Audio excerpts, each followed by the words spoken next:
I still don't know how I made it out of that night alive. I don't even know if alive is the right word because something inside me never left that house. It was supposed to be a routine call, a welfare check in a quiet part of town.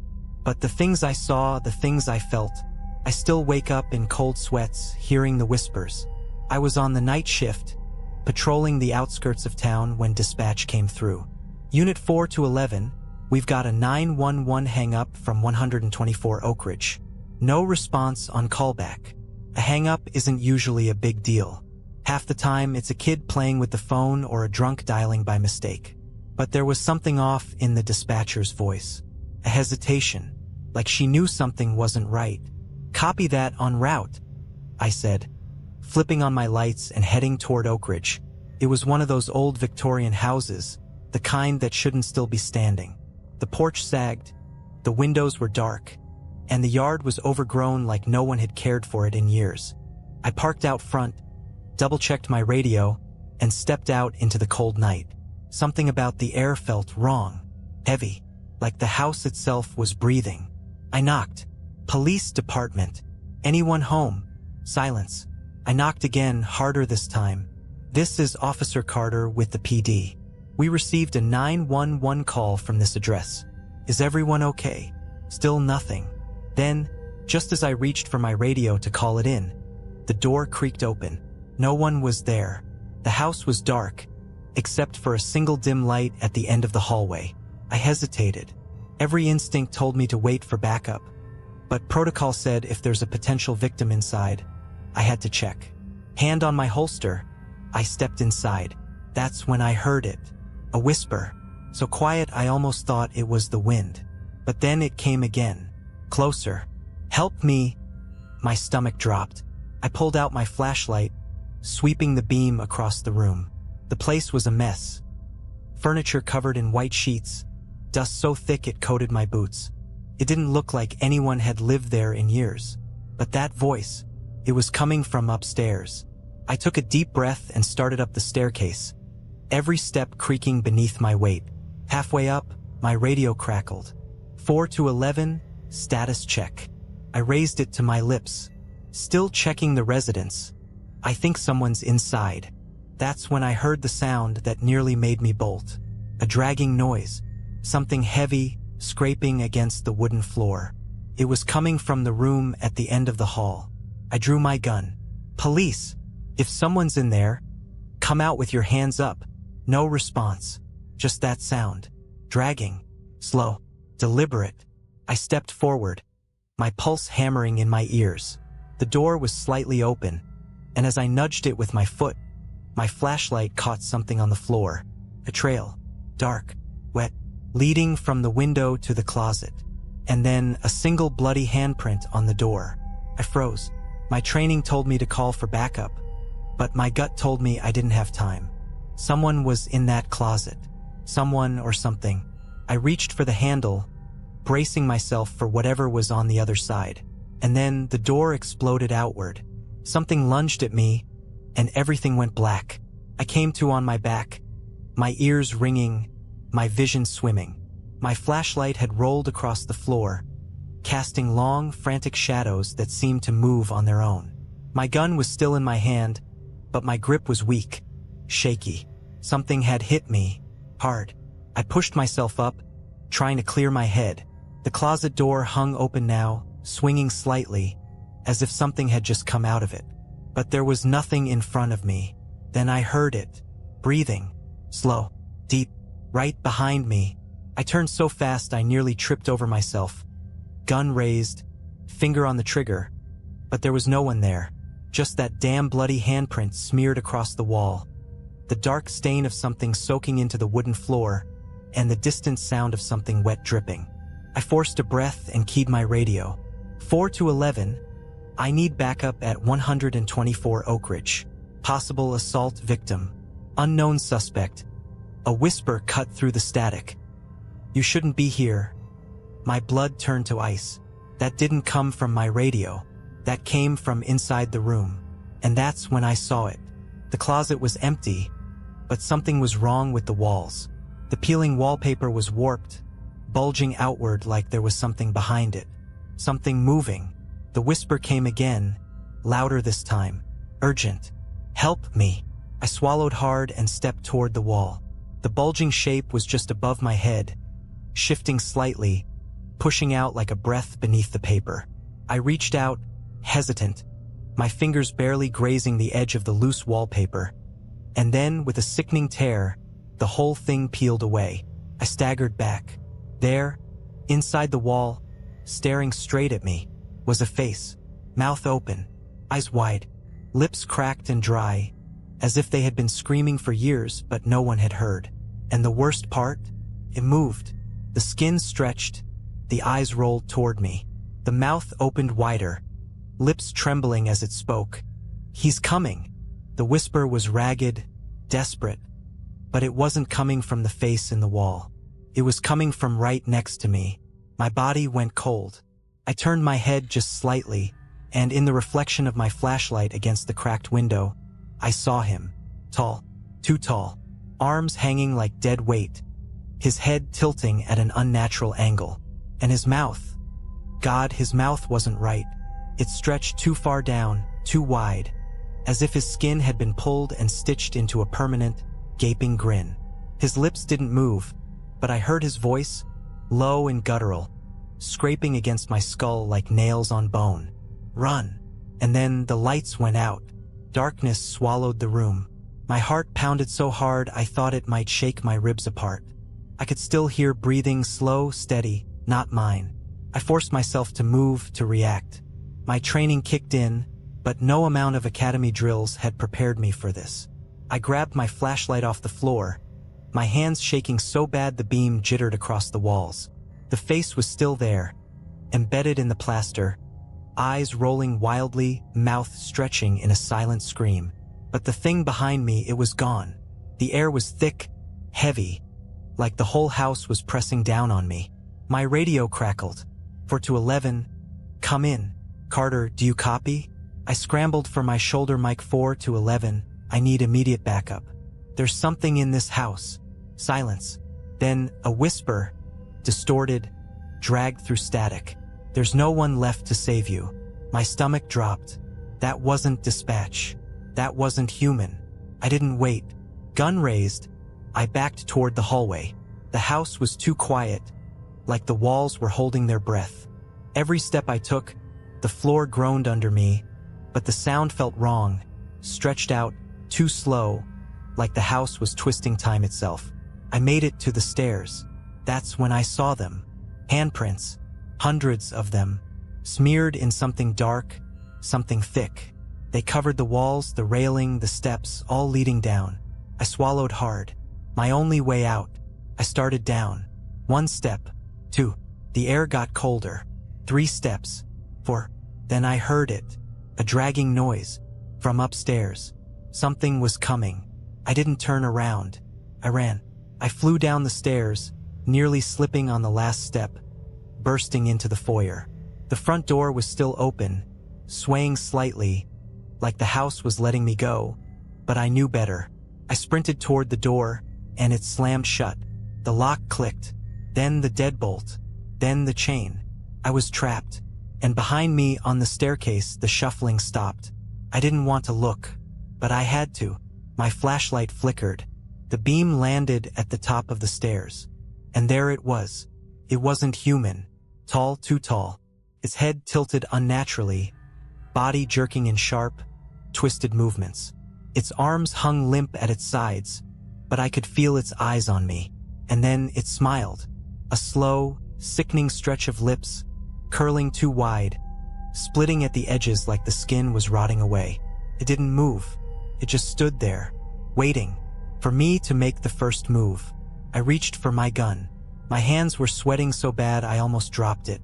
I aimed straight at its chest. Don't move. It didn't listen. It tilted its head further, that impossible grin widening. And then, in a voice that sounded like nails against bone, it spoke. You brought me here. My breath caught. No, this wasn't possible. I wasn't crazy. The thing lurched forward. I fired. The shot rang out like a bomb in the suffocating silence. My ears rang. my hands steady despite the sheer terror in my chest. I hit center mass, I know I did. But the thing didn't fall. It didn't even flinch. Instead, its body absorbed the bullet like it was sinking into something soft, something wrong. The wound stretched open like torn fabric, black and empty, but there was no blood, no pain. Then, with a slow, awful clicking sound, the skin stitched itself back together. And that smile never wavered. My breath came in short, panicked gasps. I backed away, reaching for my radio again, but my fingers were numb, stiff like my body wasn't mine anymore. 4-11, officer down. I need static. Then, underneath it, laughter. Low, breathy, too close. I spun around, gun raised, expecting to see something right behind me, but nothing. Just the front door, still locked, still mocking me. A whisper slithered through the air, curling into my ear like something alive. You can't leave. Not yet. The voice wasn't coming from behind me. It wasn't coming from anywhere. It was inside me. I choked, dropping my flashlight as something crawled under my skin. An invisible pressure, something heavy settling into my chest like it was borrowing my breath. I stumbled, the world tilting sideways. The air felt thick, too thick, like I was breathing in smoke. My limbs wouldn't listen. My gun felt like dead weight. And then the walls began to move. The handprints, those awful, bloody handprints. They shifted, fingers curling like they were reaching for me. A deep, distant knocking came from inside the walls. And with it, a voice. Familiar. Weak. Carter. My blood went ice cold. I knew that voice. Officer Mike Larson. My old partner. The one who went missing 6 months ago after a welfare check in this very house. We never found his body. My hands trembled. I didn't want to turn around. I knew what I would see. But I did. And there he was. Or what was left of him.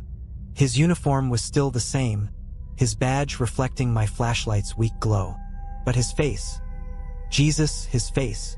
His eyes were gone. Just empty sockets filled with something black and writhing. His mouth hung open in a silent scream. His lips cracked, stitched together with something dark and glistening. His body was wrong, twisted like he had been broken apart and put back together the wrong way. And then he moved.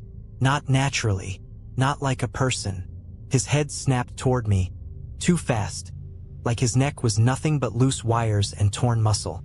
And when he spoke, his voice came from somewhere else. A deep, guttural whisper buried beneath layers of static. You shouldn't have come back. I tried to speak, but nothing came out, because I wasn't looking at just Mike anymore. I was looking at all of them. More figures, more officers, some in full uniform, others in pieces. Emerging from the shadows, from the walls, their faces frozen in that same silent scream. One of them reached for me, and everything went black. I woke up choking. My lungs burned, like I had been holding my breath for too long. I gasped, sucking in thick, rotten air, my throat raw. I wasn't in the foyer anymore. I was somewhere else. The air was thicker here, damp, reeking of mold and something worse, something rotting. The walls were closer, pressing in, pulsing like they were alive. And the worst part? I wasn't alone. I could feel them, watching, waiting. I reached for my flashlight, but my fingers sunk into the floor. Not wood, not carpet. Something soft, damp, and breathing. The house was alive. A whisper slithered through the dark.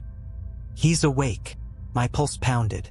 I pushed myself up, my boots sinking slightly into the fleshy, breathing floor. My gun was still in my hand, but I knew it wouldn't help me. Not against this. Not against him. The shadows shifted ahead of me. A shape peeled itself from the darkness, moving like it wasn't walking but sliding, too smooth, too slow. And then I saw his face. The grinning man. He was closer now.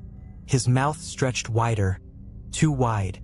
His lips splitting apart like his skin was coming undone. His eyes were just black pits, deep and endless, like they were staring straight through me. Then he spoke.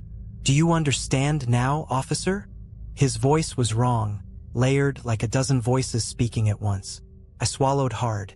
My voice came out weak, hoarse. Understand what? The thing tilted its head, bones creaking, that awful smile never fading. This house doesn't take people. I stepped closer. People bring themselves here.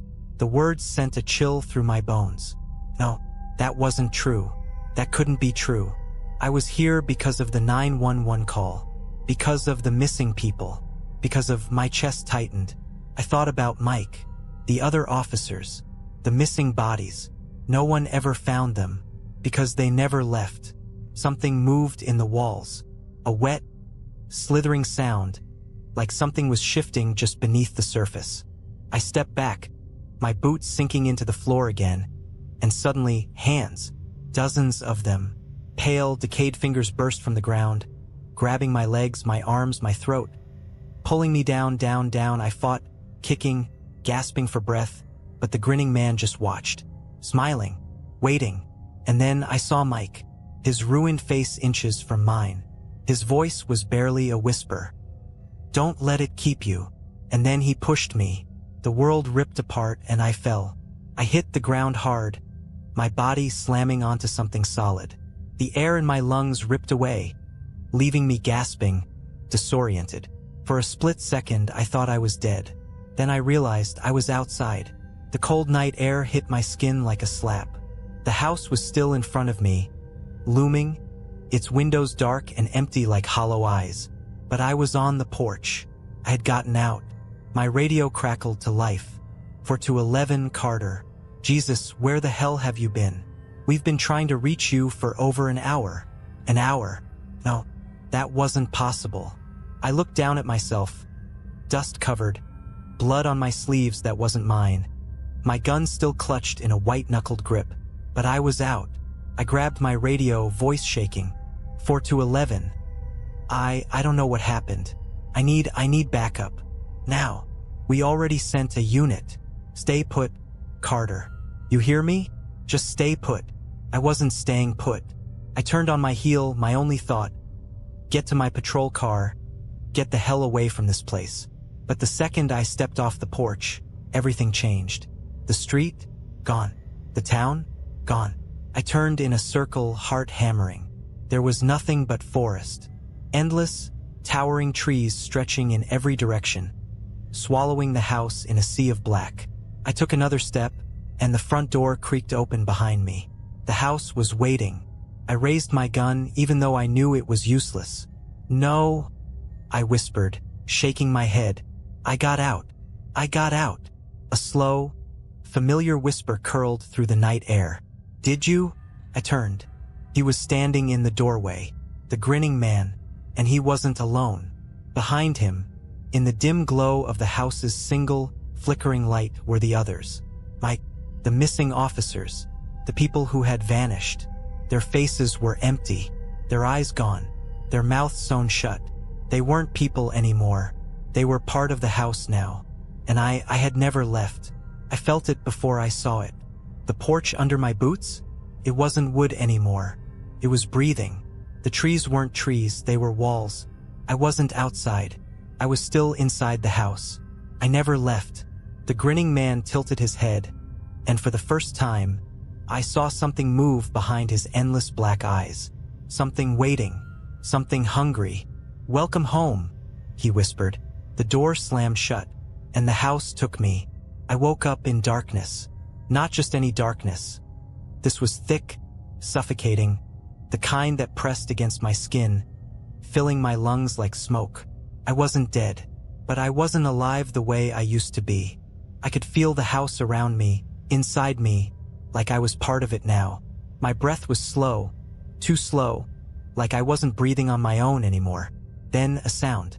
A knock, distant, but growing louder. Closer. Someone was at the front door. A new officer. A new me. I tried to scream to warn them, but no sound came. My mouth wouldn't move, because I didn't have a mouth anymore. I was in the walls. A whisper drifted through the air, curling around me like a cold hand. "Shoo!" The grinning man. He was everywhere now. Inside me, around me, and then the door creaked open. Footsteps. Another officer stepping inside. Another life about to be swallowed whole. And all I could do was watch, because the house never lets go. It only feeds. I don't know how long I've been here. Time doesn't work the same way inside the house. There's no sun, no clocks, just the steady, rhythmic breathing of the walls. But I know one thing, I am not alone. There are others.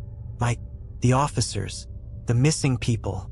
We exist in the spaces between the walls, in the whispers that slither through the air. We try to warn them, the ones who come after us. But it never works, because the house wants them to stay. And the grinning man? He makes sure they do. Tonight I hear footsteps again. A new voice, radio crackling, the same desperate calls for backup I once made. I feel the walls shiver, the air growing thick with hunger. The house is ready. I press against the inside of the wall, my hands no longer my own, my body just a part of this place now. And for the first time, I hear my own voice, weak, hollow, barely more than a whisper. Don't open the door. But I know they will, because they always do, and the cycle will start again. I wasn't supposed to remember. That's what the house does. It takes you, erases you, turns you into a whisper behind the walls, just another voice lost in the void. But I remember everything. I remember who I was. I remember how I got here. And worst of all, I remember how to get out. The grinning man doesn't know. He thinks I'm like the others. Silent, obedient, broken. But I'm not. Not yet. Because while the house may be alive, it's not perfect. It has cracks, weaknesses, and I've been watching, waiting. Tonight, I hear another officer inside. He's different, strong. He hasn't seen the grinning man yet. He hasn't seen me, the real me trapped inside these walls. This is my chance. I push against the rot, the wet, pulsing flesh of the house, clawing my way toward the sound of his voice. It hurts. God, it hurts. Like tearing through my own skin. But I keep going. I have to. The house doesn't like this. The walls tighten, the air turning to tar, trying to pull me back. But I fight. I push harder, tearing through the layers of decay, reaching, and then suddenly light, cold air. A crack in the wall just wide enough to fit through. I shove myself out and I fall. I land hard on the wooden floor. For a split second, I don't move. I just breathe. Real air. Real ground beneath me. I made it. I'm out. The officer, he's standing by the door, gun drawn, eyes wide. Jesus Christ. He breathes, stepping toward me. Are you? The house groans. The air shifts. And suddenly, I realize, I'm not alone. The grinning man is right behind me, watching, waiting, smiling. And he whispers, so close I can feel his breath against my ear. I didn't say you could leave. The floor splits open beneath me. Hands, cold, rotting, endless hands, burst from the darkness, grabbing my arms, my legs, my throat, and I scream as they drag me back inside. I wake up in the walls again. This time, the crack is gone. And the house is laughing, because no one ever really leaves. I know now the house doesn't just trap you, changes you. It waits, it feeds, it pulls you in, piece by piece, until you're nothing but a whisper, a shadow, a name that people forget. I don't know how long I've been here. Days? Months? Years? Time doesn't exist in the dark. But something is different this time, because I'm not just trapped inside the house. I'm becoming part of it. I feel it in my bones, in my breath. The walls pulse when I move. The whispers are louder inside my head. And worst of all, I can hear the house thinking. It speaks in cracks, in groans, in the scratching behind the walls. It has no voice, but I understand it now. And it understands me. The grinning man comes again. He always does. But tonight, he isn't smiling. He crouches next to where I'm pinned inside the walls, his black, endless eyes narrowing as he tilts his head. You're different, he whispers. I don't answer. I don't have to, because I can feel it too. I am not just a victim anymore. I am part of the house now. And the house is afraid of me. I push against the walls, against the rot, against the endless breathing mass that has held me for so long. The grinning man twitches. "No," he hisses. "You belong to us." I smile. It's my first smile in a long, long time. And then I tear through the walls. The house screams. The walls shatter, splitting open in jagged, rotten cracks. The shadows spill out like blood, shrieking, clawing, trying to pull me back in. But I won't go. Not this time. Not ever again. I run. Through the collapsing hallway, past the faces screaming in the plaster, past the rooms that have no doors, no windows, no way out until I see it. The front door, wide open. I throw myself through it. I land hard on the pavement. The cold night air rushes into my lungs, and for the first time in forever, I breathe. I really breathe. The house is still there, silent, watching, but I know the truth now. It didn't let me go. I forced my way out. The radio on my chest crackles. 4-11 status check. Officer Carter, do you copy? My hands are shaking as I grab it. I'm here. A pause. Jesus, Carter. We lost contact with you for hours. What the hell